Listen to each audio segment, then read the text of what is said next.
விஜயனின் வருகைக்கு முன் கிமு 5ஆம் நூற்றாண்டுக்கு முன் இலங்கையின் சுதேசிகள் தங்களது வழிபாட்டு முறைகள், புராணக் கதைகள், நம்பிக்கைகள் என்பவற்றை கற்றனர். விஜயனின் வருகைக்கு பின் தேவநம்பிய திஸ்ஸ காலம் வரை கிமு 5ஆம் நூற்றாண்டு தொடக்கம் கிமு 3ஆம் நூற்றாண்டு வரை இந்தியாவின் வழிபாட்டு முறைகள் இலங்கையில் பரவியது. பிராமணர்கள் பிரதான ஆசிரியர்கள். குருகுலம் ஏற்படுத்தப்பட்டது. பலவிதமான குடிமக்கள் தமது குடித்தொழிலை கற்றனர். உதாரணமாக சிற்பம் செதுக்குதல், சித்திரம் வரைதல், மட்பாண்டம் மணிதல், நெசவு செய்தல், முடிதிருத்தல் போன்றவற்றை குறிப்பிடலாம். மகிந்தரின் வருகை தொடக்கம் கிபி 1500 வரை, அதாவது கிமு 3 தொடக்கம் கிபி 16ஆம் நூற்றாண்டின் ஆரம்பம் பௌத்த கல்வி முறை. மகிந்தரின் வருகையுடன் புத்த சமய போதனைகள் ஆரம்பம்.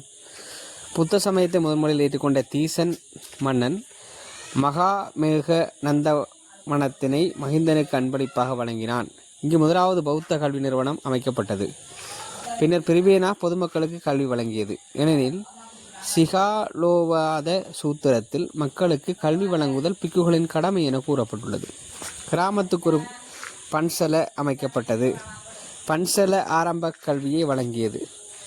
பிரிவேனா இடைநிலை கல்வியை வழங்கியது. பிரிவேனா நகரங்களில் காணப்பட்டது. உயர்கல்வி அல்லது 3ஆம் நிலை கல்வியை வழங்க மகாவிகாரை காணப்பட்டது.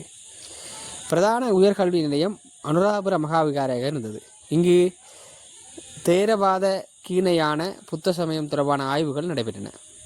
கல்வி அரச பொறுப்பு. கல்வி நிறுவனங்களை பரிபாலிக்க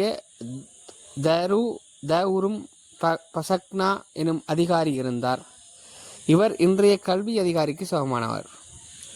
அபயகிரி விகாரை மூலம் மகாயான பௌத்த சமயம் கற்பிக்கப்பட்டது. 8 கல்வி நிறுவனங்கள் பிரபல்யமாக காணப்பட்டன. அவையாவன: உத்தர மூலைய, தக்கின மூலைய, கப்புர மூலைய, பகதிபக மூலைய, செல்லந்தரைய மூலைய, சரோகாமி மூலைய, மகாநேத்திர பிரசாத மூலைய, மகாசேனாதிபதி மூலைய. கிபி 1500ஆம் ஆண்டளவில் பல பிரபல்யமான பிரிவேனாக்கள் காணப்பட்டன. ஆரம்ப கற்றல் முறைகள் பாடல்களை மையமாக கொண்டிருந்தன. 16ஆம் நூற்றாண்டில் ஐரோப்பியரின் வருகையுடன் கல்வி பலவித மாற்றங்களை கண்டது. போர்த்துகேயர் காலம் கிபி 1505 தொடக்கம் கிபி 1657 வரையான காலப்பகுதி. 1505 தான் போர்த்துகீசர் வந்தனர். 1553 தர்மவாளன் அரசரானார்.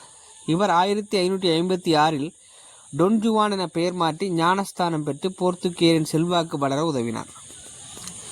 கல்விக்கான பொறுப்பு கத்தோலிக்க மதகுருமாரிடம் காணப்பட்டது. உதவிகளை தளபதிகள் வழங்கினர். இலங்கையின் கல்வி வழங்குவதற்கு 4 போர்த்துகேய சமயக்குழுக்கள் போட்டியிட்டன. சமயக்குழு முதலாவது பிரான்சிஸ்கன், பிரவேசித்த ஆண்டு 1543. செயற்பாட்டு பகுதி மாத்தறை. கல்வி நிறுவனங்கள் பரிஸ் பாடசாலைகள், கோயிற்பற்று பாடசாலைகள், கிராம பாடசாலை.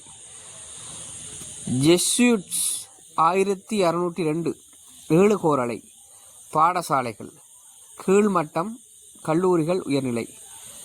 ஒகஸ்டீனியன் 4 கோரளை பரிஸ் பாடசாலைகள்.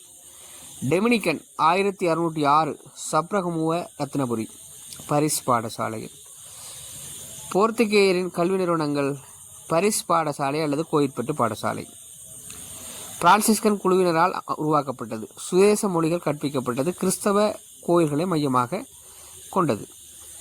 ஆரம்ப பாடசாலை. போர்த்துகேய, அரபி, கிரேக்கம், லத்தீன் மொழிகள் கற்பிக்கப்பட்டன.